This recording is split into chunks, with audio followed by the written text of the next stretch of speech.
Halo teman-teman semuanya, kembali lagi dengan saya Nadisha. Jadi pada video kali ini kita masih membahas mengenai fitur yang ada pada Odoo Accounting. Tapi sekarang kita akan belajar mengenai pengelolaan aset. Nah, sebelumnya apa sih aset itu? Jadi, aset adalah sumber daya yang dikuasai oleh entitas atau perusahaan sebagai hasil dari peristiwa masa lalu dan diharapkan akan memberikan manfaat ekonomi di masa depan. Jadi, simpelnya, aset adalah kekayaan perusahaan yang digunakan untuk kegiatan operasional. Nah, dan aset ini terbagi menjadi dua jenis. Yang pertama adalah aset lancar, yaitu barang habis pakai, dan juga aset tidak lancar, yaitu yang tidak habis tapi menyusut. Contohnya adalah seperti bangunan, peralatan, maupun kendaraan. Tapi, yang akan kita bahas pada pembelajaran Odoo kali ini adalah mengenai bagaimana pengelolaan aset tidak lancar. Nah, sekarang kita udah ada di tampilan dashboard Odoo Accounting. Dan karena kita harus memasukkan dulu tipe dari asetnya, kita bisa klik configuration. Lalu di sini kita bisa cari manajemen. Lalu kita pilih aset kategori. Dan di sini kita bisa langsung aja klik new. Nah, di sini bisa kita isi aset type-nya apa.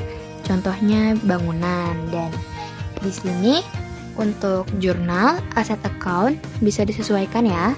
Karena tadi kita pilih bangunan, jadi di sini kita bisa cari akunnya itu buildings. Lalu untuk depreciation entries-nya akan otomatis terisi kalau kita udah ngisi aset account tadi. Lalu untuk depreciation entries-nya disesuaikan dengan depreciation account tadi gitu. Terus pada bagian periodicity di sini ada time method based on. Terus di sini tuh ada dua pilihan, ada number of entries dan juga ada ending date. Dan untuk number of entries ini diisi sesuai dengan periode bulan yang akan kita depresiasikan. Sementara ending date ini itu sesuai dengan prediksi tanggal terakhir masa sebuah aset yang telah habis gitu. Dan biasanya perusahaan ini mengisi yang ini, number of entries. Lalu untuk one entry every, ini itu adalah periode penyusutan. Biasanya bisa diisi dengan per bulan, atau 3 bulan, atau bahkan 12 bulan, dan bisa disesuaikan saja. Lalu selanjutnya untuk depreciation dates-nya ada dua pilihan juga, ada based on last day sama ada manual. Kalau based on last day itu menyesuaikan dengan akhir dari periode pembelian. Lalu untuk computation methodnya ini itu ada linear atau garis lurus dan juga ada regresif atau saldo menurun. Kita bisa sesuaikan saja semua ini sesuai dengan tentuan dari perusahaan kita gitu. Dan kalau udah, kita bisa klik yang ini, save manually. Nah, lalu setelah kita menginput tipe aset, kita harus menginput nama asetnya. Untuk menginput nama aset, kita bisa klik accounting. Lalu kita cari menu manajemen lagi. Lalu kita klik assets.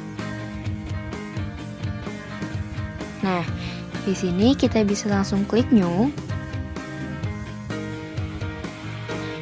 Lalu setelah itu, aset name-nya ini bisa disesuaikan dengan nama aset tetap kita. Lalu untuk date-nya atau tanggalnya diisi dengan tanggal pembelian. Lalu untuk depreciation dates-nya ini tuh bisa disesuaikan memilih antara based on last day ataupun manual. Yang based on last day ini sesuai dengan tanggal pembelian aset, dan kalau manual ini kita bisa mengisi depresiasinya tanggal berapa sesuai dengan aturan perusahaan. Lalu untuk gross value ini adalah tanggal pembelian aset. Dan salvage value ini nominal yang tidak terdepresiasi. Jadi contohnya adalah tanah. Jadi kenapa tanah tidak terdepresiasi?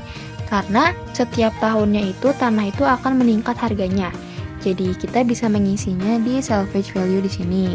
Dan jika sudah diisi semua, kita bisa klik compute depreciation untuk menghitung aset yang sudah didepresiasikan.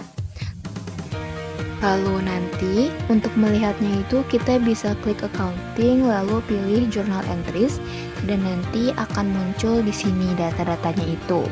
Dan kalau sudah, kita bisa klik posting dan semuanya itu akan otomatis terdata. Dan mungkin cukup sekian dulu penjelasan saya mengenai cara pengelolaan aset pada Odoo Accounting. Terima kasih sudah menyaksikan.